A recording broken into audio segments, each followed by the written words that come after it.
Hello मेरे प्यारे बच्चों, क्या हाल चाल। बढ़िया साहब। तो कैसे हो मेरे बब्बर शेर और शेरनियों। उम्मीद है आप सभी एकदम मस्त होंगे और लाजवाब तरीके से अपनी तैयारी भी कर रहे होंगे।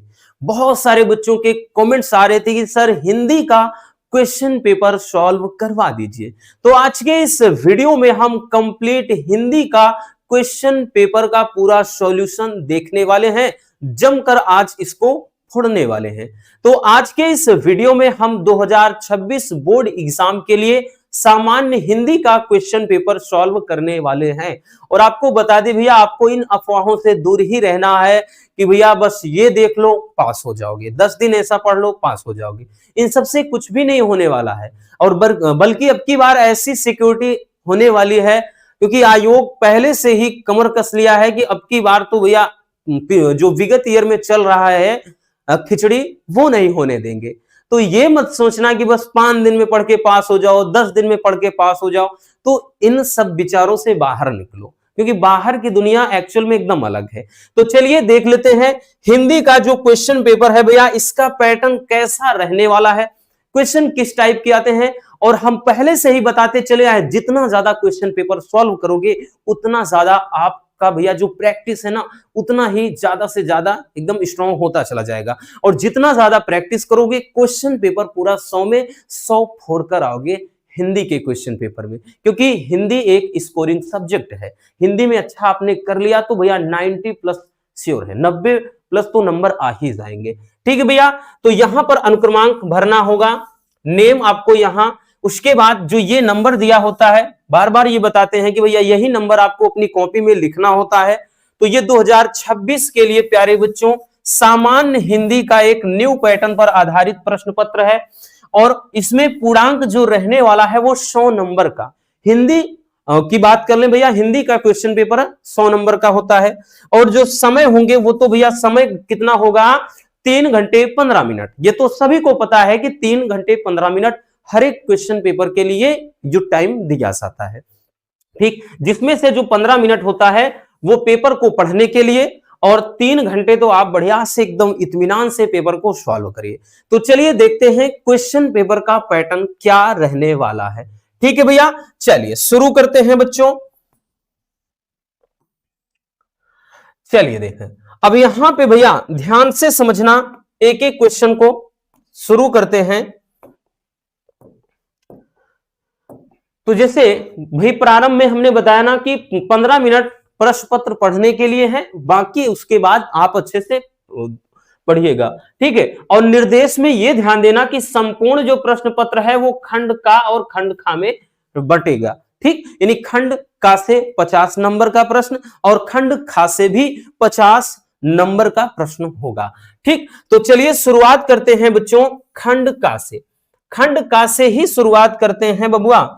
पहला क्वेश्चन क्या है, तो पहला क्वेश्चन है कि साहित्यालोचन गद्य की विधा है। जो साहित्य लोचन है तो भैया कह रहा है गद्य की विधा है, यानी साहित्य लोचन किस गद्य, मतलब इसमें से कौन सी विधा है जो साहित्य लोचन है।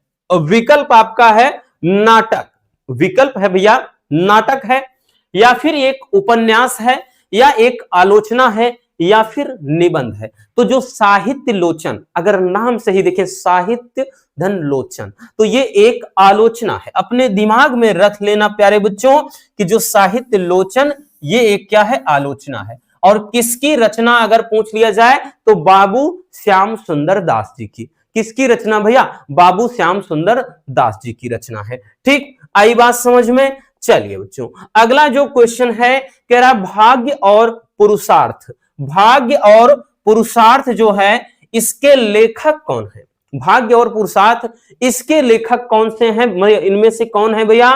तो पहला विकल्प है बच्चों जैनेन्द्र कुमार, ठीक है, दूसरा है श्याम सुंदर दास, तीसरा है गुलाब राय, चौथा है विद्या निवास मिश्र। तो इसमें सही विकल्प जो हो जाएगा जैनेन्द्र कुमार। ठीक है भैया, जैनेन्द्र कुमार की रचना है भाग्य और पुरुषार्थ। आई बात समझ में। चलिए बच्चों आगे चलते हैं भैया नेक्स्ट क्वेश्चन की तरफ। हमारा अगला क्वेश्चन क्या है, हमारा अगला क्वेश्चन है कि निंदा रस निबंध के लेखक कौन है। ठीक है, ये क्वेश्चन कई बार किया गया है। निंदा रस जो निबंध है इसके लेखक कौन है? देखिए जैसे इसमें पूछ लिया कि निंदा रस निबंध के लेखक कौन है, किसी में पूछ लेता है कि निंदा रस किस विधा की रचना है, तो ये एक निबंध, ठीक है भैया, क्योंकि यहां लिखा है ना निबंध है, तो ऐसे भी याद रखना। तो निंदा रस निबंध के लेखक कौन है? विकल्प है हजारी प्रसाद द्विवेदी, या प्रेमचंद्र, या फिर हरिशंकर परसाई, या फिर जैनेन्द्र कुमार। तो भैया निंदा रस किसकी रचना है? हरिशंकर परसाई की। ठीक, किसकी बच्चों? हरिशंकर परसाई जी की रचना है। आई बात समझ में? चलिए भैया आगे चलते हैं, आगे चलते हैं भैया। वैसे भी इनमें कोई टाइम देना है नहीं, अगर आपको याद है तो लिखिए, नहीं तो आगे फटाक से भागिए। अगला क्वेश्चन कह रहा है कि सरस्वती पत्रिका का प्रकाशन युग किस युग में, मतलब प्रकाशन किस युग में हुआ? ठीक है, मोस्ट इंपोर्टेंट है भैया, ये क्वेश्चन विगत ईयर में कई बार किया गया है कि जो सरस्वती पत्रिका है इसका प्रकाशन किस वर्ष, मतलब किस युग में हुआ, ये क्वेश्चन पूछ रहा है। तो चलिए विकल्प आपके जो दिए गए हैं देखते हैं। पहला कह रहा है भारतेंदु युग, दूसरा द्विवेदी युग, तीसरा शुक्ल युग, चौथा शुक्लोत्तर युग। तो भैया सरस्वती पत्रिका का जो संपादन है भैया वो द्विवेदी युग में हुआ था। किसने किया था अगर पूछ लिया जाए तो महावीर प्रसाद द्विवेदी जी ने किया था। ठीक है, ये बातें भी याद रखना, किसने किया था? तो द्विवेदी युग में किया था भैया महावीर प्रसाद द्विवेदी, महावीर प्रसाद द्विवेदी जी ने। ठीक है भैया, महावीर प्रसाद द्विवेदी, इतना याद रखना। ठीक, कभी कभार क्योंकि ये भी पूछ लेता है कि मतलब सरस्वती पत्रिका का संपादन किसने किया था, तो याद रखना। बाकी किस युग में हुआ था? द्विवेदी युग में। चलिए भैया अगला क्वेश्चन देखते हैं कि भाषा और आधुनिकता, नेक्स्ट क्वेश्चन है कि भाषा और आधुनिकता निबंध के रचनाकार कौन है? यानी भाषा और आधुनिकता ये जो निबंध है इसकी रचना किसने किया था? हरिशंकर परसाई जी ने, या वासुदेव शरण अग्रवाल जी ने, या मोहन राकेश जी ने, या प्रोफेसर जी सुंदर रेड्डी जी। अब ध्यान से समझिएगा, यहां से भैया अब दो क्वेश्चन बन रहे हैं आपके। जैसा अगर पूछता कि भाषा और आधुनिकता किस विधा की रचना है, तो ये एक निबंध है। क्या है भैया? एक निबंध है। लेकिन यहां पूछ रहा है कि इसकी रचना किसने किया था, तो प्यारे बच्चों ये आपके चैप्टर में ही है भैया।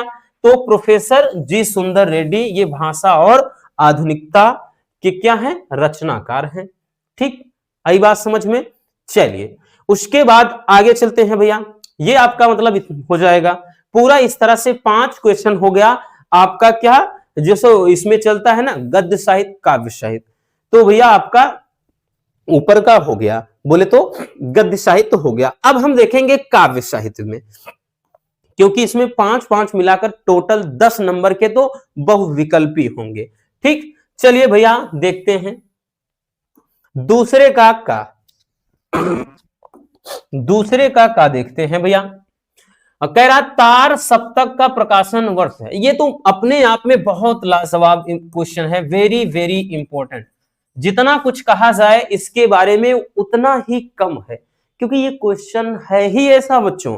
ठीक है, जितनी बार देखेंगे ना एकदम दिल को सुकून देता है, क्योंकि हमने बताया ना जब भी हम लाते हैं ये वाला क्वेश्चन कि तार सप्तक से रिलेटेड कई क्वेश्चन बनते हैं, लगभग आपके 4 से 5 क्वेश्चन से ज्यादा बन जाते हैं यहीं से। तो पूछा है कि तार सप्तक का प्रकाशन वर्ष क्या है? विकल्प आपके हैं सन 1954 ईस्वी, सन 1943 ईस्वी, सन 1938 में, या फिर 1936 में। तो भैया तार सप्तक का प्रकाशन वर्ष क्या है? 1943। क्या है भैया? 1943। अब इससे संबंधित कुछ बातें याद रखिए, कुछ बातें हम आपको बता देते हैं तार सप्तक से संबंधित। तार सप्तक से संबंधित कुछ बातें हम आपको बताते चलते हैं।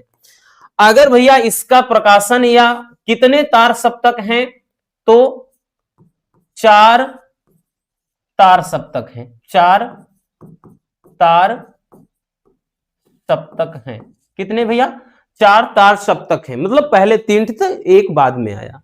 ठीक है, बाकी इसका भैया हमने बताया जैसे अब पहला है 1943 में, याद रखना भैया। दूसरा तार सप्तक का प्रकाशन वर्ष 51 ईस्वी में। ठीक है भैया। तीसरा का जो हो जाता है बच्चों 1959 ईस्वी में। और जो चौथा हो जाता है प्यारे बच्चों वो 1979 ईस्वी में। ठीक है। और उसके बाद बात कर लें बबुआ किसने किया था, किसने किया, तो अज्ञे जी, सच्चिदानंद हीरानंद वासेन अज्ञे जी ने। और बाकी एक चीज और याद रखना, तार सप्तक में कितने कवि हैं, यानी कितने कवियों का समूह है, तो ये 7 कवियों, सप्तक है ना, तो 7 कवियों का एक समूह होता है। तो ये तार सप्तक से संबंधित कुछ जानकारियां हो जाएंगी। ठीक है भैया, तो इसको पहले स्क्रीनशॉट कर लो, काम की चीज है।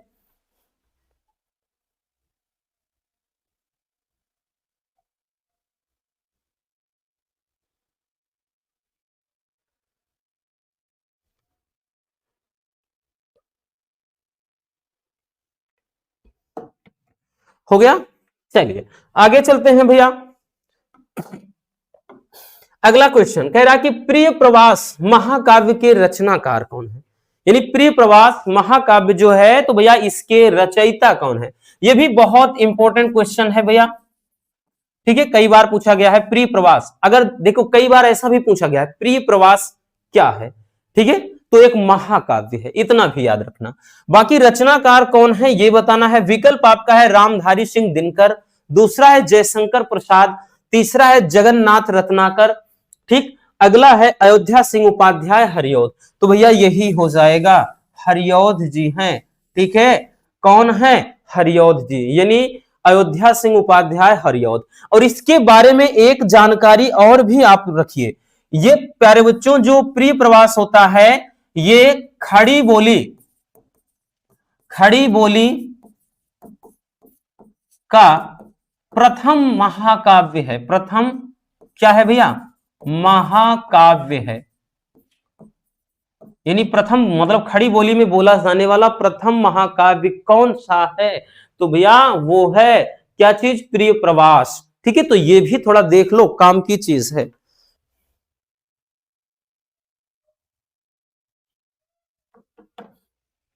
हो गया ना।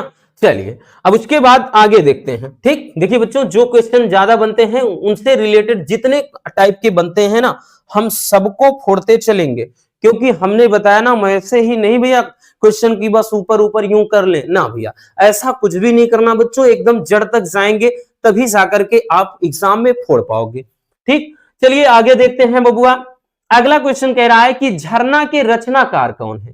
ठीक है, यानी जो झरना ये रचना है इसके रचनाकार कौन है।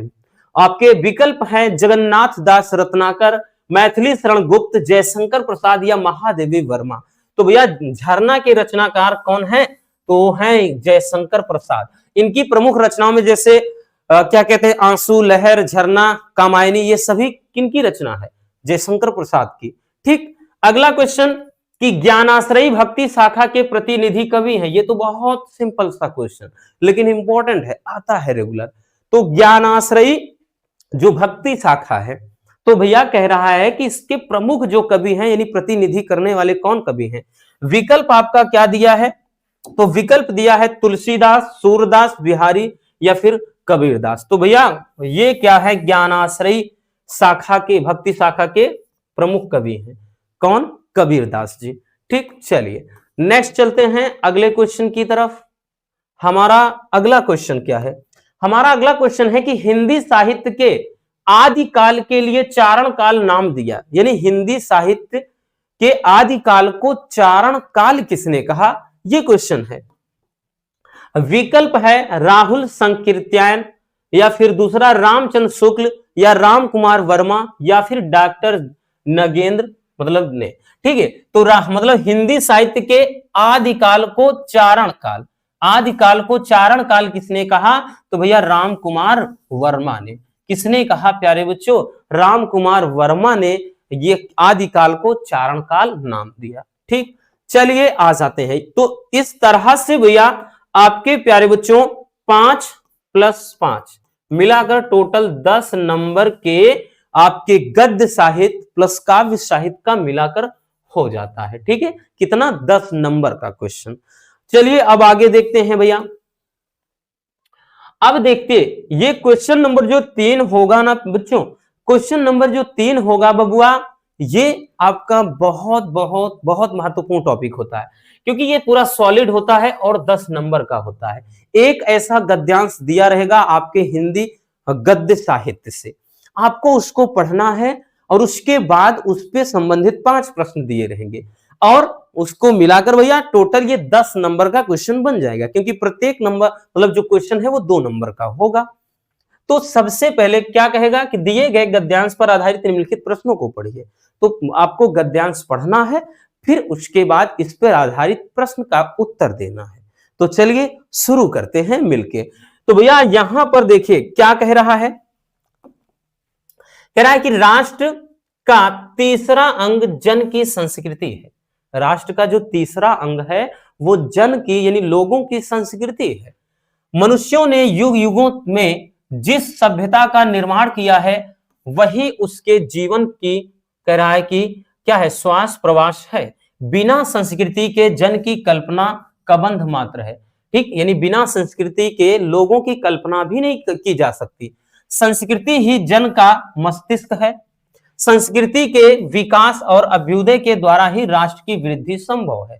और आगे कह रहा है कि राष्ट्र के समग्र रूप में भूमि और जन साथ साथ जन की संस्कृति का महत्वपूर्ण स्थान है।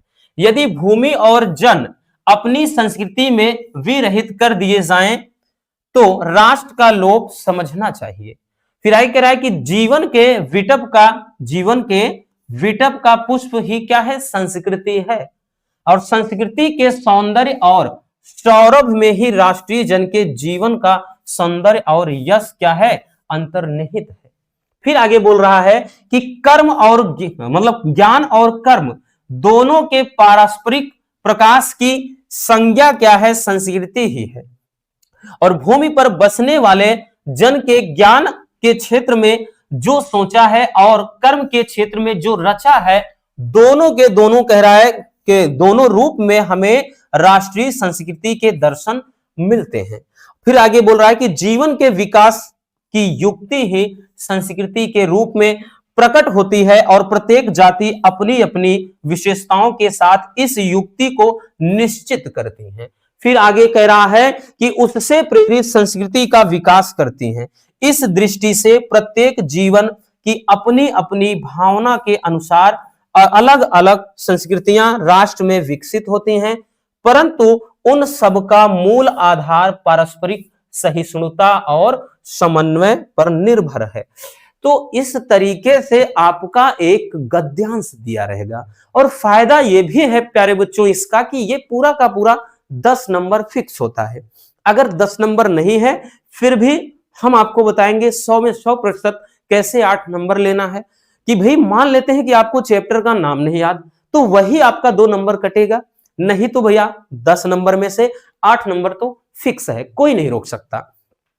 तो जैसे ये दे दिया है, अब क्वेश्चन ये कह रहा है कि भैया ये दिया गया है, अब इस पे आधारित प्रश्नों की तरफ थोड़ा नजर फेरते हैं। प्रश्न में पहला कह रहा है कि उपयुक्त गद्यांश के लेखक और शीर्षक का नाम लिखिए, यानी इसके लेखक कौन है और इस चैप्टर का नाम क्या है, ये पहला क्वेश्चन। दूसरा क्वेश्चन कह रहा है कि राष्ट्र का तीसरा अंग क्या है।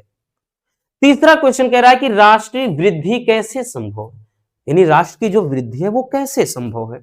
और चौथा कह रहा है कि ज्ञान और कर्म के संयुक्त प्रकाश को क्या कहा जाता है। और जो पांचवा क्वेश्चन है रेखांकित अंश की व्याख्या कीजिए। ठीक है, चलिए देखते हैं। तो भैया ये एक लंबा चौड़ा सा दिया है, जरूरी नहीं इतना ही लंबा आएगा, आपका 3 से 4 लाइन में भी आ जाता है, लेकिन उससे क्या मतलब, चाहे लंबा चौड़ा है चाहे छोटा है, आएगा तो आपके बुक से ही।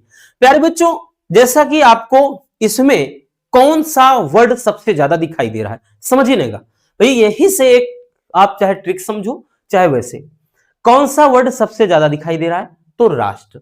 भैया राष्ट्र है, संस्कृति है, देखिए राष्ट्र राष्ट्र, यहां राष्ट्र आ गया। ठीक है, इसी तरह से यहां राष्ट्र राष्ट्रीय, उसके बाद जगह जगह पर आपको राष्ट्र दिखाई पड़ रहा है। और अब आप समझ चुके होंगे कि प्यारे बच्चों कि ये किस चैप्टर से है, किस चैप्टर से है। तो भैया आपको लिखना कैसे होता है वो समझिए। आपको लिखना होता है, कह रहा है कि इसका शीर्षक क्या है, यानी पहले लेखक का नाम है, तो भैया आप लिखेंगे लेखक, फिर उसके बाद शीर्षक, लेखक प्लस शीर्षक। तो भैया ये आपको लिखना है। प्यारे बच्चों लेखक कौन है, तो इसके लेखक कौन है, तो ये पहले तो चैप्टर क्लियर करो, चैप्टर कौन सा है, तो भैया राष्ट्र का स्वरूप। कौन सा चैप्टर, राष्ट्र का स्वरूप। राष्ट्र का स्वरूप चैप्टर से है, ठीक, क्योंकि जगह जगह जगह जगह पर राष्ट्र शब्द इस्तेमाल हो रहा है, तो राष्ट्र का स्वरूप चैप्टर है। और उसके बाद इसके लेखक कौन है, तो वासुदेव शरण अग्रवाल। कौन है भैया, तो वासुदेव शरण अग्रवाल जी हैं, ठीक है, वासुदेव शरण अग्रवाल जी हैं, ठीक है। ये क्या हो जाएंगे भैया, लेखक। अब दूसरा क्वेश्चन कह रहा है कि राष्ट्र का तीसरा अंग क्या है, तो समझ गए ना ये चीज, और देखते चलना अच्छे से भैया, ये जरूर इतना याद रखना, किसी ना किसी सेट में तो आएगा, तय है, ठीक है ना, क्योंकि आप पेपर में बैठोगे उसके बाद आप खुद कहोगे कि हाँ सर ये आया था। इसीलिए बोल रहे हैं कि हिंदी में फिक्स होता है टॉपिक, ठीक, इसको हल्के में मत लेना, ठीक। तो इसीलिए कह रहे हैं देखते चलना, पूरा का पूरा गद्यांश ही मिलेगा भैया। तो ये हो गया। चलिए अब इसको थोड़ा देखकर आगे चलते हैं। क्वेश्चन कह रहा है कि राष्ट्र का तीसरा अंग क्या है, तो आ जाते हैं अपने भैया गद्यांश पर। पहली ही लाइन में नजर डालिए कि राष्ट्र का तीसरा अंग जन की संस्कृति है, तो भैया यहां पर जो दूसरे वाले का उत्तर हो जाएगा, ठीक है, तो यहां पर क्या हो जाएगा, राष्ट्र का तीसरा अंग जन की संस्कृति है, यानी लोगों की क्या है, संस्कृति है, ठीक है भैया, हो गया बच्चों। इसीलिए कह रहे हैं ना कि कुछ भी इसमें कठिन नहीं होता। अगला है राष्ट्र की वृद्धि कैसे संभव है, तो चलिए आते हैं भैया अपने अपने गद्यांश पर कि राष्ट्र की वृद्धि कैसे संभव है, हमने यही कहीं देखा था। हाँ जी मिल गया, इस लाइन में देखिए बच्चों, इस लाइन में तीसरी में कह रहा है, क्या कह रहा है, संस्कृति के विकास और अभ्युदय के द्वारा ही राष्ट्र की वृद्धि संभव है। किसके, संस्कृति के विकास और अभ्युदय के द्वारा। तो यहां पर क्या है, यहां पर लिखेंगे भैया कि संस्कृति के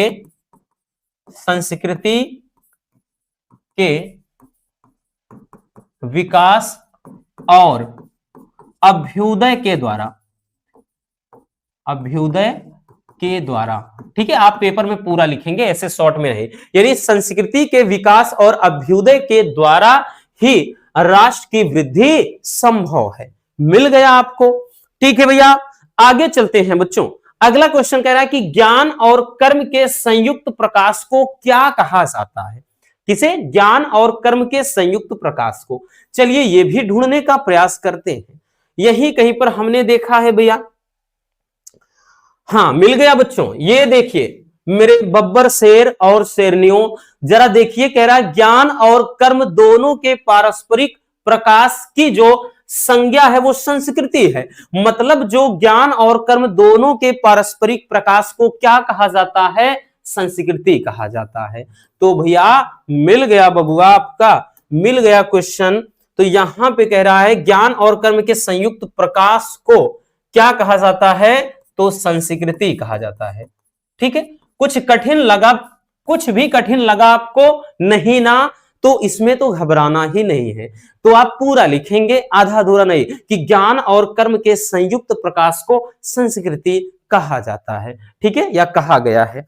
अब आ जाता है अगला क्वेश्चन कि रेखांकित अंश की व्याख्या लिख कीजिए, ठीक है भैया। रेखांकित अंश क्या है, रेखांकित अंश क्या है, लो जी भैया इसमें फिर से भूल गए, 1 मिनट हम आपको बता देते हैं रेखांकित अंश क्या है।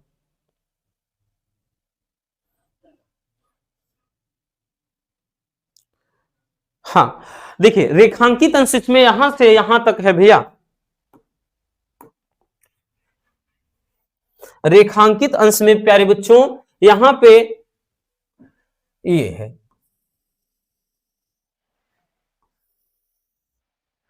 ठीक, इसमें ये है, ठीक है, यहां,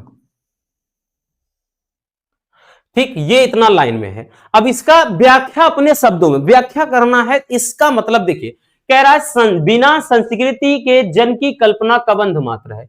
संस्कृति ही जन का मस्तिष्क है और संस्कृति के विकास और अभ्युदय के द्वारा ही राष्ट्र की वृद्धि संभव है। तो इसके थोड़ा अपने शब्दों में, मतलब अपने शब्दों में सजा के लिखेंगे। कैसे लिखेंगे कि प्रस्तुत लाइन में या पंक्ति में, प्रस्तुत पंक्ति में लेखक कहता है कि बिना संस्कृति के लोगों की कल्पना भी नहीं की जा सकती है। यानी बिना संस्कृति के लोगों की कल्पना तक नहीं की जा सकती है, और संस्कृति ही जन का मस्तिष्क है, यानी संस्कृति ही लोगों का मस्तिष्क है। कहने का मतलब यह है कि संस्कृति का लोगों के साथ बहुत गहरा संबंध है, यानी ये एक दूसरे के पूरक हैं।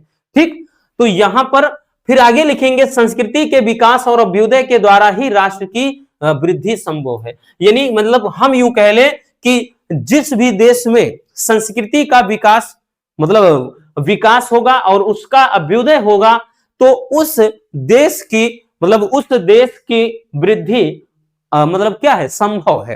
ठीक, इसको अपने शब्दों में यही लिखना है कि अगर जिस हमने बताया ना कि क्या है कि संस्कृति का ज्यादा से ज्यादा प्रचार व प्रसार किया जाए, संस्कृति में ज्यादा से ज्यादा सुधार किया जाए, तो राष्ट्र की वृद्धि अपने आप क्या हो जाए, हो जाएगी। ठीक है, तो यही थोड़ा अपने शब्दों में लिख देना था, ये होता है व्याख्या में। ठीक है, अब उसके बाद बच्चों आपका अथवा में भी रहता है, तो आपका एक अथवा में रहेगा, हमने वो नहीं लिखा है क्योंकि आपको एक एग्जाम, मतलब ये एक आपको भैया समझा दिया। अथवा में भी आपका एक रहेगा, ठीक है, जैसा कि यहां पे भी चौथे में अथवा में दिखाएंगे।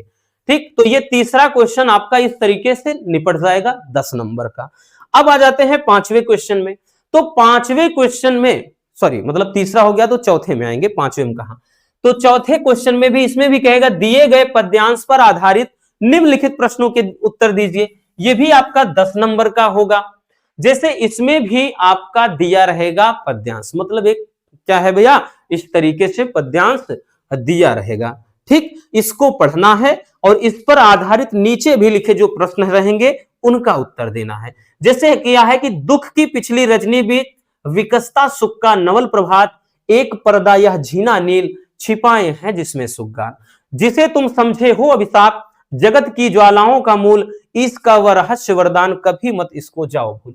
देखिए ये टॉपिक ही, मतलब इसके बारे में बात कर रहे हैं, ये इंपॉर्टेंट है भैया, किसी ना किसी सेट में टपकेगा, इसीलिए बोलते ना हिंदी फिक्स है, बार बार बता रहे हैं। इसमें गद्यांश, पद्यांश, आपका रस, छंद, अलंकार, फिर उसके बाद व्याकरण में ज्यादातर टॉपिक, ये सारे के सारे टॉपिक ऐसे हैं कि जो लगभग लगभग सेम मिलते रहते हैं हर साल। ठीक है, बस घुमा फिरा कर, क्योंकि इतने सेट बनते हैं तो कोई अलग में देगा, अगली बार इसमें देगा, इसमें देगा।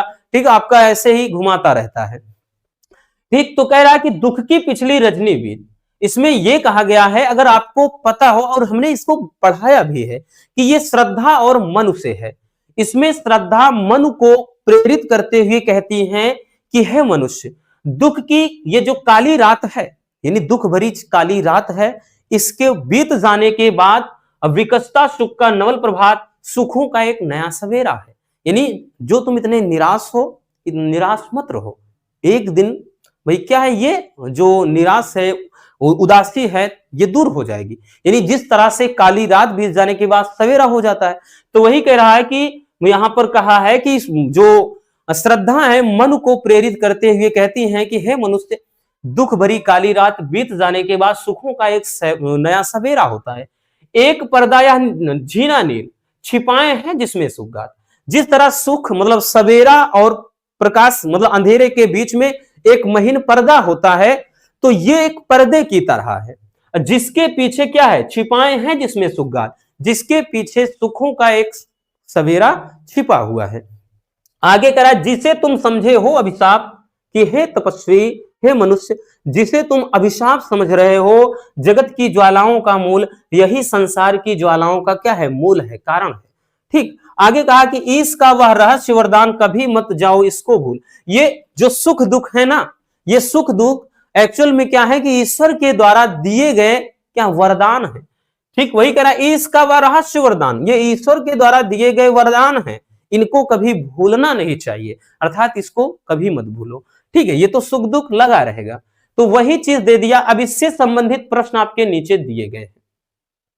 चलिए फटाफट प्रश्नों पे आते हैं। पहला प्रश्न कह रहा है उपयुक्त पद्यांश के कवि और कविता का नाम। भैया तो प्यारे बच्चों, कवि और कविता का नाम क्या होगा बताना है। ठीक है, इनके कवि कौन है और कविता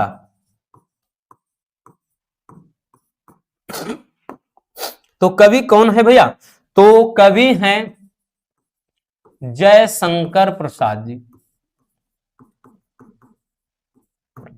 और कविता श्रद्धा मनु। श्रद्धा मनु चैप्टर से है। ठीक है भैया, श्रद्धा मनु चैप्टर से है। अगला, श्रद्धा किसके हताश मन को प्रेरणा दे रही है? भैया क्या इसमें ढूंढने की जरूरत है? तो श्रद्धा मनु को ही तो समझा रही है। तो श्रद्धा क्या है? कह रहा है श्रद्धा किसके हताश मन को? तो मनु के। मनु के। तो आप ऐसे शॉर्ट में मत लिखिएगा, आप पूरा लिखेंगे। अगर पेपर में आएगा तो आप पूरा लिखेंगे कि श्रद्धा मनु के हताश मन को प्रेरणा दे रही है। ठीक है भैया, आगे कह रहा इस पद्यांश में किस प्रसंग का वर्णन है? तो इस पद्यांश में किस प्रसंग का वर्णन है? तो श्रद्धा द्वारा मनु के हताश मन को भाई संतावना देने का प्रसंग है। तो यहां पर इसको थोड़ा अपने शब्दों में लिखना होगा, क्योंकि इसमें बार बार वही चीज है ना कि वो उनको संतावना दे रही, उनको समझा रही है, उनके मतलब निराश मन को क्या कर रही है भैया, मतलब उनसे निराशा दूर करने को कह रही है। तो आप लिखेंगे श्रद्धा द्वारा मनु के निराशा को दूर करने के प्रसंग का। ठीक है, यानी श्रद्धा द्वारा मनु के निराशा को दूर करने के प्रसंग का वर्णन इसमें है। फिर आगे है कि एक पर्दा या झीना नील, यानी एक पर्दा या झीना नील इस पंक्ति में कौन सा अलंकार है? दी कह रहा है कि ये जो पर्दा है एक झीना नील, मतलब एक महीन, हमने बताया ना एक महीन क्या है, पन्ने की तरह है। जैसे झीना मतलब झन्ना जैसे होता है ना, तो वही चीज कि ये क्या है, जैसे सुख दुख होता है तो उसी तरह ये एक पर्दा है। तो पर्दे की तरह, पर्दे के जैसे है, तो की तरह के जैसे किस में आता है? उपमा अलंकार में। तो भैया कौन सा अलंकार प्यारे बच्चों? उपमा अलंकार। कौन सा अलंकार? उपमा अलंकार हो गया। आगे कह रहा है कि रेखांकित अंश की व्याख्या कीजिए। तो चलिए देखते हैं, पहले इतना स्क्रीनशॉट कर लीजिए।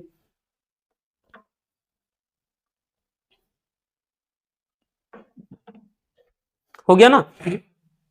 अब भाई उसमें कौन सा है रेखांकित अंश? लो जी, इसमें भी भूल गए हैं, एक मिनट बताते हैं बबुआ।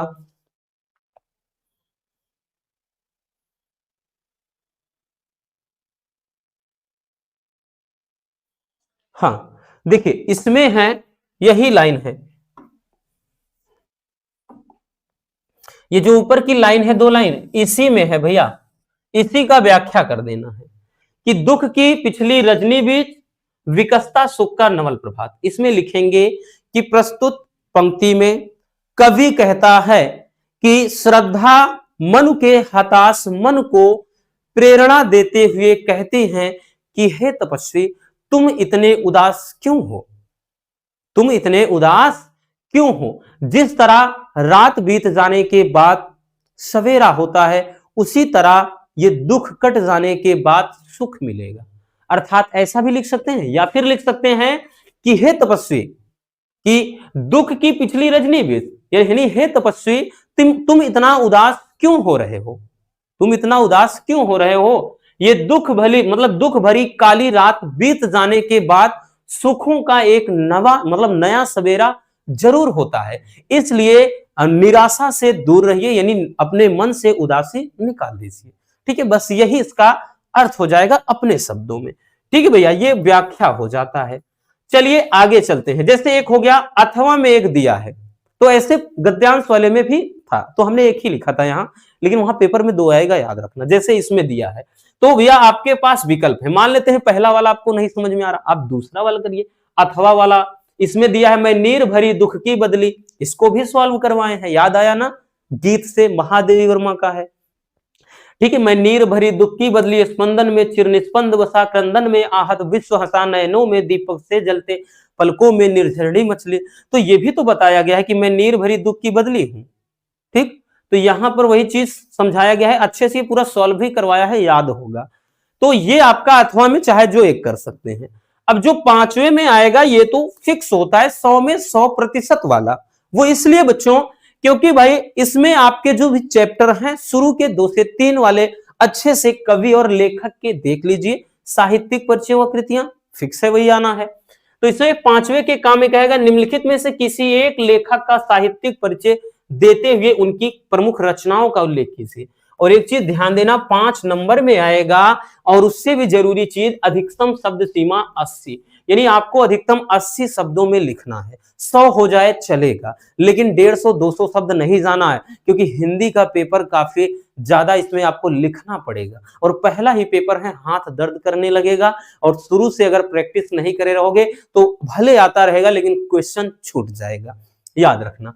तो इसमें जैसे दिया गया है, तो भैया आपके 3 हैं, चाहे डॉक्टर हजारी प्रसाद द्विवेदी का लिखिए, चाहे वासुदेव शरण अग्रवाल का, या डॉक्टर एपीजे अब्दुल कलाम का। तो इन तीनों में किसी एक का लिखना है भैया।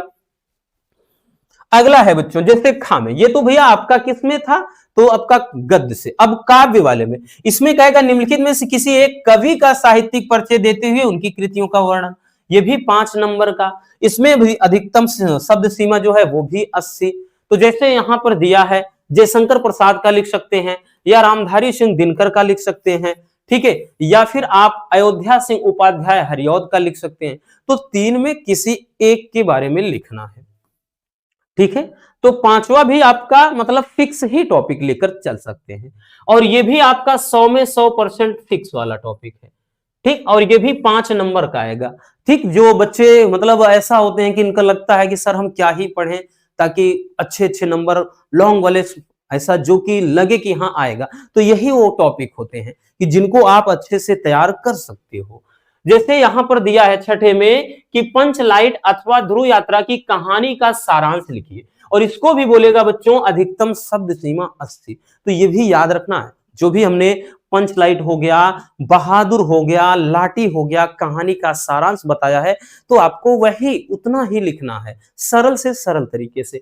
अथवा में दिएगा भैया कि बहादुर कहानी का उद्देश्य, तो ऊपर सारांश रहेगा, अथवा में उद्देश्य। तो आप चाहे कहानी का सारांश लिखिए पूरी कहानी, चाहे उसका उद्देश्य लिखिए। तो ये भी क्या है, श्योर हो वाले टॉपिक है।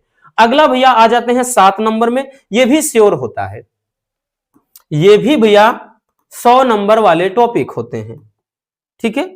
कितने नंबर वाले, तो ये भी मतलब 100 नंबर कह रहे हैं, 100% वाले टॉपिक होते हैं। और ये भी 5 ही नंबर का आएगा कि स्वपठित खंड काव्य के आधार पर किसी एक खंड के प्रश्न का उत्तर दीजिए, और इसमें भी शब्द सीमा जो होगी 80। तो क्वेश्चन नंबर याद रखो पहले, तो क्वेश्चन नंबर आपका कौन सा हो गया भैया, 5, 6, 7, यानी 5 तिहाई 15, 15 नंबर का क्वेश्चन एकदम श्योर है, ठीक है ना, क्योंकि भैया ये एकदम फिक्स वाले टॉपिक हैं। जैसे भाई किसी के यहां जैसे इतने जिले हैं, तो किसी जिले में मुक्ति यज्ञ चलेगा, ठीक, तो इसमें अथवा अथवा करके आएगा, तो 5 नंबर में। कहीं कहीं भैया रश्मि रथी चलेगा, अथवा करके क्वेश्चन आएगा। कहीं कहीं पर जैसा कि जैसे सत्य की जीत चलेगा, ठीक है ना, सत्य की जीत चलेगा। कहीं कहीं आलोक वृत्त चलेगा, कहीं श्रवण कुमार। और क्वेश्चन का पैटर्न क्या होगा, ऐसे सत्य की जीत खंड काव्य का सारांश लिखिए। अथवा में कहेगा सत्य की जीत खंड काव्य के नायक का चरित्र चित्रण लिखिए। तो जैसा कि आप जहां से होंगे, जिस भी जिले से होंगे, जहां मतलब उस जिले में जो भी खंड काव्य चलता है उसी का लिखना है। मतलब ऐसा नहीं कि आप चाहे इनमें से चाहे जिसका शुरू कर दो, नहीं भैया। जैसे बताया ना कि इधर चलता है प्रयागराज में, और हर बार ये बताते हैं कि प्रयागराज में आलोक वृत्त चलता है, तो आलोक वृत्त लिखेंगे। अब जैसे भाई हो गया प्रतापगढ़ वाले, ठीक है ना, इसी तरह मतलब अलग अलग जिले के जितने होते हैं जहां जहां से, तो वहां पर जो चलता है उस पर फोकस करिएगा, ठीक है ना। क्वेश्चन बैंक में भी लिखा रहता है कि किस किस जिले में क्या क्या चलता है। आगे आ जाते हैं भैया खंड खा। तो खंड का आपका समाप्त होता है 50 नंबर का।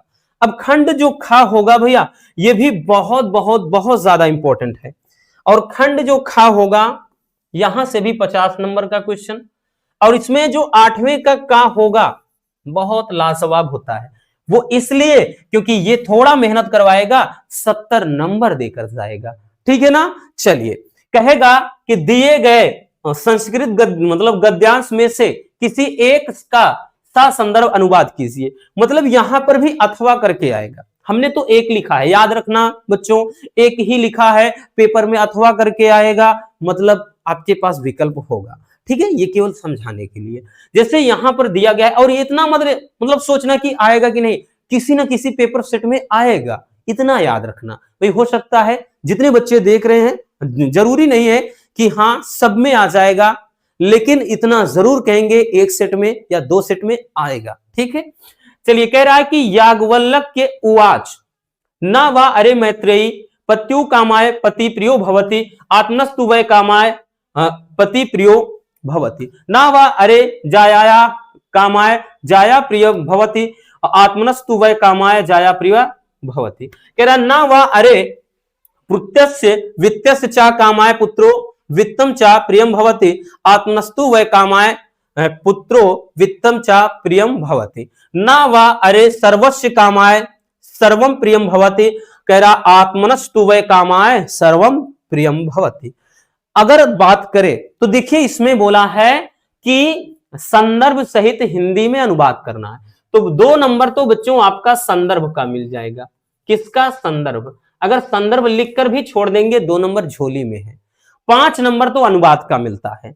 तो इसमें लिखेंगे प्रस्तुत संस्कृत गद्यांश हमारी पाठ्य पुस्तक सामान्य हिंदी के संस्कृत दिग्दर्शिका के किस भी चैप्टर से है, वो जहां से होगा लिख दो। जैसे ये क्या है, आत्मज्ञ एवं सर्वज्ञ।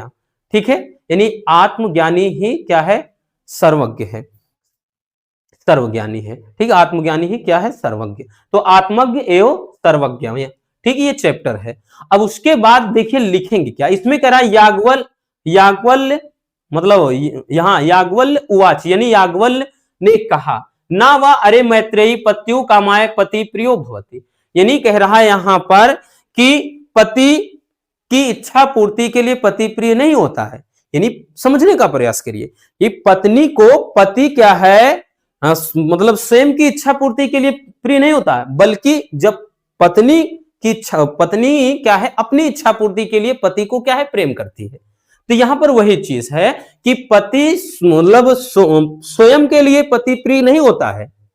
ठीक है, मतलब जो पति होता है वो अपने आप को नहीं, यानी अगर पत्नी उसको प्यार कर रही है तो वो अपनी इच्छा पूर्ति के लिए, यानी खुद के, यूं कह ले खुद के स्वार्थ के लिए, ऐसा इसमें कहना है। ठीक है, हम नहीं बोल रहे हैं। तो यहां पर वही कह रहा है कि ना वा अरे मैत्रेयी पत्यु कामाय पति प्रियो भवति। यानी कह रहा है कि अरे मैत्रेयी जो पति है वो पति की कामना के लिए प्रिय नहीं होता है, यानी पति की इच्छा पूर्ति के लिए प्रिय नहीं होता है, बल्कि वो क्या है, अपनी ही इच्छा पूर्ति के लिए पत्नी को प्रिय होता है।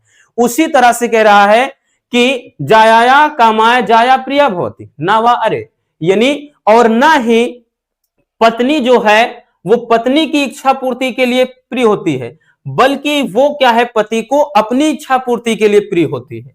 फिर आगे कह रहा है ना वा अरे पुत्रस्य वित्तस्य च कामाय पुत्र वित्तम वा प्रिय भवति, और ना ही कह रहा है कि पुत्र और वित्त की इच्छा पूर्ति के लिए पुत्र और वित्त नहीं धन, पुत्र और धन प्रिय होता है, बल्कि अपनी इच्छा पूर्ति के लिए पुत्र और धन प्रिय होता है। फिर आगे कह रहा है ना वा अरे सर्वस्व कामाय सर्वम प्रियम भवति। इसी तरह कह रहा है कि ना ही सभी क्या है, सभी की इच्छा पूर्ति के लिए प्रिय होते हैं, बल्कि सभी क्या है, अपनी इच्छा पूर्ति के लिए प्रिय होते हैं। अब आप कहेंगे सर ये ऊपर से जा रहा है, मतलब समझने का प्रयास करिए। इसमें यह कहा गया है, थोड़ा डिफिकल्ट है। देखिए इसमें कहा गया है कि पत्नी मतलब जो पति होता है पत्नी को पत्नी की इच्छा पूर्ति के लिए ही प्रिय होता है, यानी पत्नी की इच्छा पूर्ति हो रही है तब वो पति को प्यार करेगी। इसी तरह भाई पति भी पत्नी को अपनी इच्छा पूर्ति के लिए प्रिय होता है। ठीक, यानी पत्नी क्या है, जब अपने स्वार्थ के लिए क्या है वो प्रिय होता है। फिर आगे इसी तरह कह रहा है कि जो पुत्र है और धन है वो स्वयं की इच्छा पूर्ति के लिए नहीं, मतलब वो प्रिय होते हैं। यहां पर दूसरों की बात नहीं कर रहा है, ठीक, यानी हर जगह स्वार्थ की बात की जा रही है, ठीक, क्योंकि आपको लोग अगर प्यार कर रहे हैं तो भैया जरूर आपसे उनको कोई काम होगा, यानी वो मतलब उनका कोई ना कोई स्वार्थ होगा, तभी आपको प्यार कर रहे हैं। बस यहां पर वही चीज कहा गया है। अब अथवा में एक और देगा, तो जैसा भाई अथवा में मान लेते हैं आपको ये वाला नहीं आ रहा, आप अथवा वाला कर दीजिए, ठीक है ना, आई बात समझ में। चलिए भैया अब आ जाते हैं आगे। अब जैसे कि आगे देखते हैं इसमें, आगे देखते हैं। अब खा में जैसा भैया आपका मतलब यूं समझो पूरा जैसे आपका फर्स्ट वाले में खंड का में चला था कि आपका क्या था, गद्यांश पद्यांश था, तो वैसे यहां पर भी समझो, ठीक। तो अब दूसरा है कि दिए गए पद्यांशों में यानी संस्कृत श्लोक में से किसी एक का संदर्भ सहित अनुवाद, ये भी 7 ही नंबर का आएगा। 2 नंबर तो आपका भैया संदर्भ लिखने का और 5 नंबर अनुवाद का, ठीक। जैसे इसमें दिया गया है एक कि सहसा विदित न क्रियाम विवेका परम आपदाम पदम, फिर उसके बाद कह रहा विणोत ही विमृश कारिणम गुण लुब्धा स्वमेव संपदा। देखिए बोल रहा है यहां पर लिखेंगे कैसे, इसमें लिखेंगे कि प्रस्तुत संस्कृत श्लोक वही चीज हमारी पाठ्य पुस्तक सामान्य हिंदी के संस्कृत दिग्दर्शिका से लिया गया है, मतलब किस चैप्टर से, तो वो भी लिख देना है कि मतलब जैसे किस चैप्टर से है भैया, तो ये सुभाषित रत्नानी नामक पाठ से अवतरित है या लिया गया है। अब अनुवाद में यही लिखेंगे सहसा विदित न क्रियाम विवेकम परामापदाम पदम, कि बिना सोचे समझे, सहसा मतलब अचानक से, ठीक, यानी बिना सोचे समझे किया गया कार्य जो होता है वो क्या है, परम आपदाम पदम, हमेशा विपत्ति का कारण बन जाता है। यानी कोई भी काम अगर बिना आप सोचे समझे करते हो तो वो काम गड़बड़ होगा। फिर आगे कह रहा है कि विणोते ही विमृश कारिणम गुण लुब्धा सोमेव संपदा, और कह रहा है कि जो व्यक्ति कोई कार्य सोच समझकर विचार करके करते हैं तो लक्ष्मी उनके गुणों पर लोभी होकर के स्वयं उनको धारण कर लेती है, ठीक। ये आपका हो जाएगा। जैसे अथवा में दिया है, मान लेते हैं आपको ये नहीं करना, आप नीचे कर दीजिए। इसी तरह जो ऊपर अभी देखें उसमें भी अथवा में आएगा, उसके लिए परेशान ना होना कि एक ही आएगा तो कैसे होगा, अथवा में वो भी आएगा, हमने यहाँ एक बताया है, ठीक। जैसे यहाँ जयंती महाभागा जन सेवा परायणा और जरा मृत्यु भयम नास्ति ये शाम कृति तनो क्वचित। देखिए इसमें भी क्या है भैया, ये क्या है, महामना मालवीय वाला है, तो यहां पर भी दिया गया है मतलब ऐसे महापुरुष की जय हो कि जो क्या है जन सेवा, लोगों की सेवा में क्या है भैया सदैव न्योछावर रहते हैं या सदैव लीन रहते हैं, और ऐसे व्यक्ति को ना तो मृत्यु का भय होता है, ना तो भैया उनको बुढ़ापे का कोई डर होता है, ठीक है। और ऐसे लोग हमेशा अपने कीर्ति अपने यश के द्वारा हमेशा सदैव सदैव के लिए जीवित रहते हैं, ठीक। तो ये आपका दिया गया है, आई बात समझ में। तो ये आपका हो जाएगा संस्कृत वाला। फिर क्वेश्चन नंबर जो 9 आएगा, क्वेश्चन नंबर जो 9 होगा भैया वो आपका देगा, अब यहीं से व्याकरण समझिएगा शुरू हो जाता है आपका, ये 2 नंबर का होगा। कहेगा निम्नलिखित मुहावरों में से किसी एक का क्या है अर्थ लिखकर वाक्य प्रयोग कीजिए। तो जैसे यहां पर दिया गया है, जैसे अंधे की लकड़ी होना, तो अर्थ लिख करके वाक्य प्रयोग किसी एक का हम लिख दे रहे हैं। अंधे की लकड़ी होने का मतलब क्या हो जाएगा भैया कि एकमात्र सहारा, एकमात्र सहारा, अंधे की लकड़ी होने तो एकमात्र सहारा हो जाएगा, ठीक। तो आप वाक्य प्रयोग में क्या लिखेंगे कि यहां पे श्रवण कुमार अपने माता पिता के लिए क्या थे, अंधे की लकड़ी थे, यानी अंधे की लकड़ी थे। अगला है गड़े मुर्दे उखाड़ना, तो गड़े मुर्दे उखाड़ने का मतलब क्या है, पुरानी बातों को फिर से उजागर करना, पुरानी बातों को फिर से क्या है लोगों के बीच में लाना। आदमी बोलते हैं ना कि जैसे 10 साल पहले हो गई बात को रमेश ने अचानक से लोगों के बीच में रख दिया, तो और लोग बोलने लगे कि क्यों तुम गड़े मुर्दे उखाड़ रहे हो, यानी क्यों से उस बात को फिर से ला रहे हो। अगला है आधा तीतर आधा बटेर, बेमेल, क्या है बेढंग जोड़ी, इसका मतलब क्या है भैया बेढंग जोड़ी,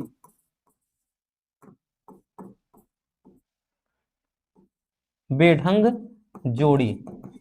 बेढंग जोड़ी का मतलब क्या है? आधा तीतर आधा बटेर का मतलब बेढंग जोड़ी जिसका कोई मेल ही ना हो।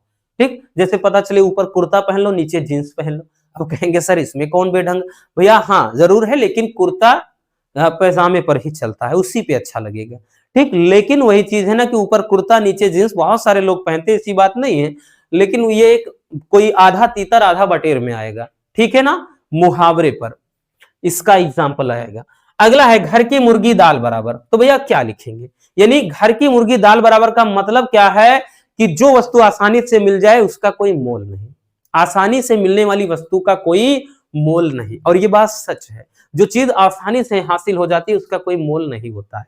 ठीक, वही है। तो घर की मुर्गी दाल बराबर। आगे चलिए देखते हैं। अब ये हो गया आपका, फिर उसके बाद जो क्वेश्चन नंबर 10 आएगा ना भैया, क्वेश्चन नंबर जो 10 आएगा वो क्या है? 5 नंबर का होगा और ये अपठित गद्यांश होगा। मतलब यहां पे किताब से इससे कोई मतलब ही नहीं है। किससे भैया? किताब से मतलब ही नहीं। कहेगा गद्यांश, अपठित गद्यांश पर आधारित निम्नलिखित प्रश्नों का उत्तर दीजिए। यानी अपठित गद्यांश को पढ़ना है आपको और इसके प्रश्नों का उत्तर देना है। चलिए शुरू करते हैं। जैसे कहा है कि वैज्ञानिकों का मानना है कि पृथ्वी पर सर्वप्रथम अस्तित्व में आने वाला एक कोशिकीय जीव अमीबा एवं पैरामीशियम के जन्म के पीछे मीथेन ही कारक रही है और प्राप्त जानकारी के अनुसार मंगल की सतह पर स्थित चट्टानों में लौह तत्व की प्रधानता है। ठीक, और फलस्वरूप हवा की उपस्थिति में वहां जंग लगने की प्रक्रिया स्वाभाविक रूप से चलती रहती है। इसी कारण इस ग्रह की मिट्टी लाल है और आंधी चलने पर यहाँ का वातावरण गुलाबी बादलों से ढक मतलब भर जाता है और इन्हीं कारणों से मंगल ग्रह को लाल ग्रह भी कहा जाता है। मंगल ग्रह पे पहुंचने वाला भारत पहला एशियाई देश बन गया। तो ये एक अपठित गद्यांश दिया है, इसको आपने पढ़ लिया और इसके प्रश्नों का उत्तर अब आपको देना है। पहले प्रश्न है कि मंगल की सतह पर चट्टानों में किस तत्व की प्रधानता?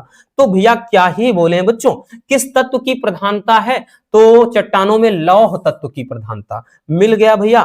तो यहां पर लिखेंगे बच्चों किसकी प्रधानता है? तो लौह तत्व की।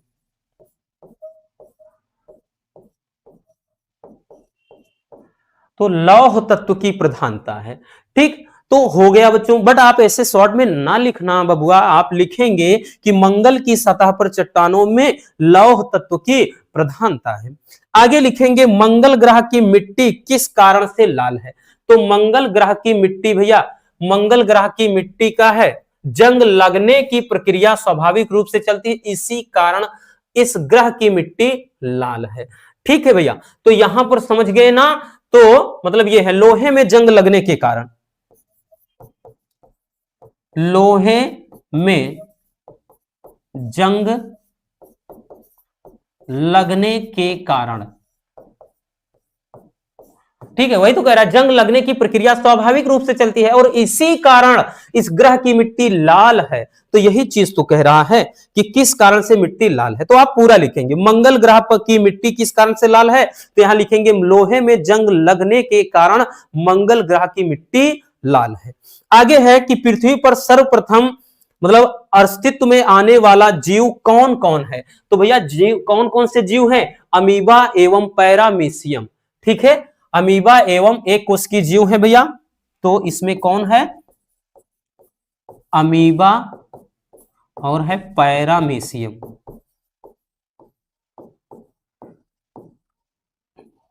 अमीबा एवं पैरामीशियम यही जीव है। ठीक है, आई बात समझ में? तो इस तरीके से इसका कोई किताबों से लेना देना है नहीं, ये भैया कहीं से भी दे सकता है। ये आप अपने विवेक यानी अपनी बुद्धि का प्रयोग करके सॉल्व करना होगा आपको। चलिए चलते हैं बबुआ आगे। ठीक है भैया, आगे चलते हैं। अब जो प्रश्न इसके बाद जितने प्रश्न होंगे फटाफट फटाफट फटाफट करते जाओ। ठीक, कुछ भी नहीं करना इनमें, इनमें कुछ भी नहीं करना, ज्यादा कुछ भी भैया, कुछ भी का मतलब कोई दिक्कत नहीं होने वाली। ऐसे प्रश्नों में पढ़ते जाओ और फटाफट करते जाओ। 11 के का है, निम्नलिखित शब्द युग्म से कह रहा सही अर्थ का चयन करो। और हमने इतना करवा दिया है कि अब क्वेश्चन की भी औकात नहीं कि आपको परेशान कर दे। कह रहा है कि कपट कपाट, तो भैया कप और प्लेट, किवाड़ और खिड़की, ठीक है, धोखा और दरवाजा, पर्दा और किवाड़। तो कपट का मतलब छल, कपट धोखाधड़ी वाला, और इस कपाट का मतलब दरवाजा। तो भैया धोखा और दरवाजा या धोखा और किवाड़ ये मिल गया बच्चों गा वाले में। अगला है जलज और जलद, तो भैया यहां पर भी आपको बताना है क्या होगा, बादल और कमल, कमल और बादल, कमल और तालाब, या फिर तालाब और कमल। तो इस वाले जलज, देखिए जिसमें आगे पीछे जा हो तो जलज का मतलब कमल, और पीछे अगर दा लगा हो तो बादल वाला है। तो कमल और बादल, कमल और बादल कहां पे है देखिए, नहीं तो आप कंफ्यूज होंगे कि कमल और बादल। तो भैया कमल और तालाब है, नहीं होगा, कमल और बादल यहां रहा बबुआ, तो ये विकल्प सही हो जाएगा। इसमें जैसे ये हुआ तो इसमें ये हो गया। ठीक है, समझ में आया बच्चों। चलिए आगे चलते हैं। क्या ही समझना भैया, आपने तो सवाल बहुत सारे इस तरह के क्वेश्चन किए होंगे। चलिए बबुआ आगे चलते हैं।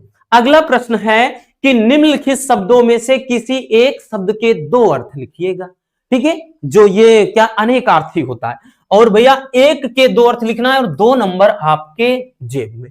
तो जैसा कि यहां पर दे रखा है, फिर किसी एक के अनंत, अनंत का मतलब क्या होता है भैया, अनंत का मतलब जैसे एक तो होता है आकाश, भाई उसका कोई अंत नहीं है, और एक अनंत का मतलब होता है शेष नाग, शेष नाग या विष्णु जी भी लिख सकते हैं, शेष नाग।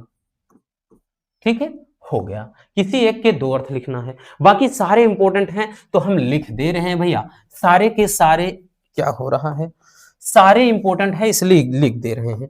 ठीक, अब पतंग का मतलब होता है, एक तो पतंग का मतलब होता है कि भैया नाव, नाव, और एक पतंग का मतलब होता है पक्षी। ठीक है, नाव हो गया, पक्षी हो गया, ठीक है, इतना रख दीजिए। और एक पतंग का मतलब सूर्य भी होता है, बट आपको 2 ही लिखना है। अगला है खग, तो खग का मतलब भी होता है पक्षी, खग का मतलब भी पक्षी होता है, और खग का मतलब एक होता है भैया, इसमें भी क्या कर लें, ठीक है, खग का मतलब एक पक्षी हो गया, और एक होता है हाथी,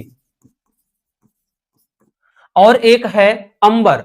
अंबर का मतलब क्या होता है, तो अंबर का मतलब होता है आकाश, एक तो अंबर का मतलब आकाश, ठीक है, और एक अंबर का मतलब होता है कपड़ा या वस्त्र। ठीक, तो ये तो काम की चीज है, इसको तो स्क्रीनशॉट करना बनता है, कर लो जल्दी से।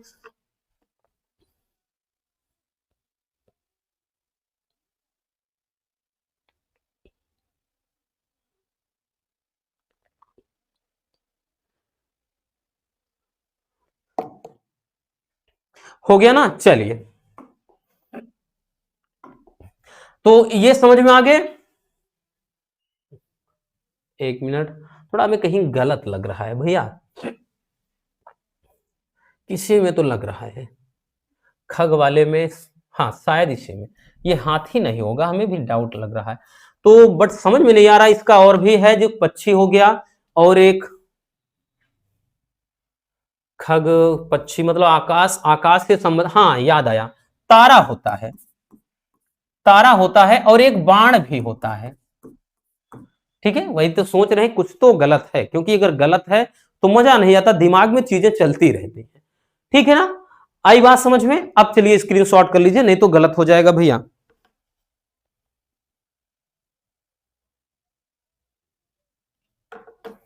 हो गया बबुआ, आगे चलते हैं, आगे चलते हैं। अगला प्रश्न है कि निम्नलिखित वाक्यांशों के लिए एक सही शब्द का चयन करके लिखिए, सही शब्द का चयन करिएगा बबुआ। कह रहा है कि जो ईश्वर में विश्वास करता हो उसे क्या कहते हैं, जो ईश्वर में विश्वास रखता हो क्या कहते हैं, अकृतज्ञ कहते हैं, कृतज्ञ कहते हैं, आस्तिक कहते हैं, नास्तिक। तो भैया ईश्वर में विश्वास करने वाला आस्तिक कहलाएगा। ठीक, इसीलिए हमने बोल दिया, इतना करवा चुके हैं कि अब क्वेश्चन बाहर से देगा ही कहां देगा। ठीक है, चलिए जुकाम भी हो रही है। अगला क्वेश्चन, अगला, जल में लगने वाली आग, तो भैया जल में जो आग लगती है उसे क्या कहते हैं? जल में लगने वाली आग, दावाग्नि, बड़वाग्नि, जठराग्नि, या इनमें से कोई नहीं? तो भैया जल में लगने वाली आग क्या होती है? बड़वाग्नि। देखिए हमने इसमें 3 क्वेश्चन बताए थे। एक में भैया, एक जल में लगने वाली आग, जल में लगने वाली आग, और एक बताया था भैया जंगल में लगने वाली आग, और हर बार बताते हैं आपको याद होगा। और एक होता है पेट में लगने वाली आग। ठीक है, ये 3 आग हैं। जल में लगने वाली आग होती है बड़वाग्नि।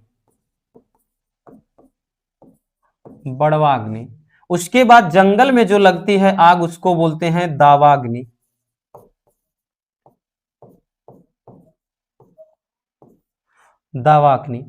और तीसरा जो पेट में लगने वाली आग है वो है जठराग्नि।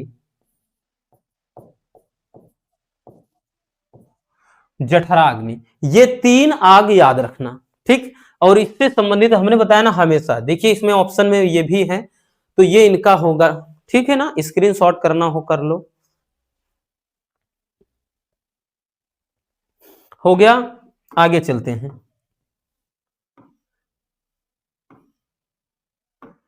अगला क्वेश्चन भैया, अब आ जाते हैं शुद्धिकरण में।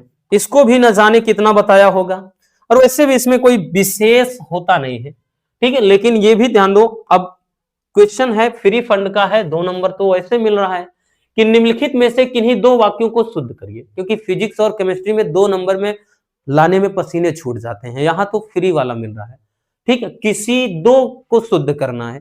जैसे केवल 100 रुपए की मात्र, मतलब केवल 100 रुपए मात्र की बात थी, तो भैया मात्र लगाने की क्या ही जरूरत है, तो केवल 100 रुपए की बात थी, ये सही हो गया बस। अगला, हवा ठंडी बह रही है, तो भैया ये क्या हो जाएगा? ठंडी आगे हो जाएगा, हवा क्या है? पीछे आ जाएगा। तो ठंडी हवा बह रही है, ठीक है ना, ठंडी हवा बह रही, हवा ठंडी बह रही नहीं, ठंडी हवा बह रही। मैं पानी पी लिया हूं, यानी मैं पानी, यहां पे मैंने पानी पी लिया है, ये होगा, या मैं पानी पी चुका हूं, ठीक। अगला, गुड़ का स्वाद मधुर मीठा होता है, तो मधुर क्या है भैया? इसको लगाने की क्या जरूरत है? गुड़ का स्वाद मीठा होता है, ठीक, बस इतना है। तो ये आपका क्या है? शुद्धिकरण वाला होता है, जिसमें शुद्ध करना है। अब उसके बाद आपका ये आ जाएगा भैया काव्य सौंदर्य वाला। जो काव्य सौंदर्य वाला होता है, इसमें भैया आपका 2-2 नंबर वाला ये सब टॉपिक रहेगा, 2 नंबर 2 नंबर 2 नंबर जेब में, ठीक है ना, एकदम फ्री फंड वाले। बोलेगा भैया हास रस अथवा वीर रस का स्थायी भाव के साथ परिभाषा अथवा उदाहरण लिखना है, ठीक है। तो हास रस अथवा, यही तो फायदा है, अथवा में रहेगा, तो हास रस या वीर रस का। रस भाई 3 से 4 बार रस करवा चुके हैं, ठीक है। मतलब उसके बाद फिर अलंकार की बात करें तो अनुप्रास अथवा रूपक अलंकार का कह रहा है, ठीक है। और इसमें बाद छंद में बोले तो चौपाई अथवा सोठा छंद का मात्रक सहित क्या है? उदाहरण लिखना है, ठीक। तो ये भी क्या होता है? बड़ा आसान सा टॉपिक होता है भैया। अब बाकी बात कर लें क्वेश्चन नंबर 13। जो क्वेश्चन नंबर 13 होता है ये बड़ा मजेदार होता है। इसका रीजन क्या है चलिए बताते हैं। जो क्वेश्चन नंबर भैया आपका 13 होगा, ये कितने नंबर का होगा? तो ये 6 नंबर का, 6 नंबर, और 6 नंबर बहुत बहुत बहुत ज्यादा होते हैं, ठीक है। बोलेगा कि किसी विद्यालय के प्रबंधक के नाम प्रवक्ता पद हेतु अपनी नियुक्ति हेतु एक आवेदन पत्र लिखे। अभी आपको याद हो जब इसके पहले ही हम आवेदन पत्र बता रहे थे, ठीक है, 3 आवेदन पत्र बताएं, तो उसमें एक ये भी तो था प्रवक्ता वाला पद, ठीक है। अथवा में मान लेते, इसमें भी आपका फायदा है क्योंकि अथवा में यहां पर भी विकल्प है। अथवा में क्या है भैया? 14 नंबर नहीं है, इसी का है। अथवा में किसी बैंक के प्रबंधक को कोई व्यवसाय करने है तो ऋण प्राप्ति के लिए आवेदन पत्र लिखना है, तो दोनों में कोई एक लिख देना है, 6 नंबर मिल जाएंगे। अब ये क्वेश्चन नंबर 14 ये होगा, ठीक है, क्वेश्चन नंबर 14 ये होगा भैया। कह रहा निम्नलिखित विषय में से किसी एक विषय पर अपनी भाषा शैली में निबंध, और सबसे बड़ा टॉपिक यहां पर देखा जाए यही है, ठीक है ना, आपके सेकंड में। ठीक, सबसे बड़ा टॉपिक है 9 नंबर। 9 नंबर बहुत ज्यादा होते हैं और ये बच्चे कर भी लेते हैं। तो भैया ये आपके दिया रहेगा 4 से 5 टॉपिक दिया रहेगा। जैसा पहला दिया गया है कि वन रहेंगे हम रहेंगे, यानी वन संपदा पर लिख दो। दूसरा है खेल कूद का महत्व क्या होता है, जीवन में खेल कूद का क्या महत्व है। राष्ट्रीय एकता के बारे में लिख दीजिए। या फिर आतंकवाद, देखिए आतंकवाद हो, चाहे बेरोजगारी हो, चाहे भ्रष्टाचार हो, ठीक है ना, ये ऐसे हैं। कौन? आतंकवाद हो गया, बेरोजगारी हो गया, भ्रष्टाचार हो गया। तो ये कुछ ऐसे टॉपिक हैं, इन तीनों में एक तो मतलब यूं समझिए ऑप्शनल रहता है, ठीक। और एक है राष्ट्रीय शिक्षा नीति 2020, यानी भैया ये नई शिक्षा जो नीति लागू हुई थी 2020 में, तो वो वाला। तो आपके इसने 4 से 5 दिए रहेंगे, किसी एक विषय पर अपनी भाषा शब्द मतलब शैली में, यानी अपने तरीके से निबंध लिखना होगा, ठीक है। आई बात समझ में? तो ये रहा आपका हिंदी का complete question paper. I hope आपको अच्छे से समझ में आ गया होगा कि हिंदी का पेपर का जो पैटर्न है वो कैसे रहने वाला है। मिलते हैं किसी और ऐसे शानदार लाजवाब टॉपिक के साथ। वीडियो पसंद आई हो प्यार से लाइक कर देना, नए हैं तो चैनल को सब्सक्राइब जरूर कर लीजिए। Love you, bye bye, take care. और हाँ, एक प्यारा सा कमेंट बॉक्स में छोड़ दीजिएगा।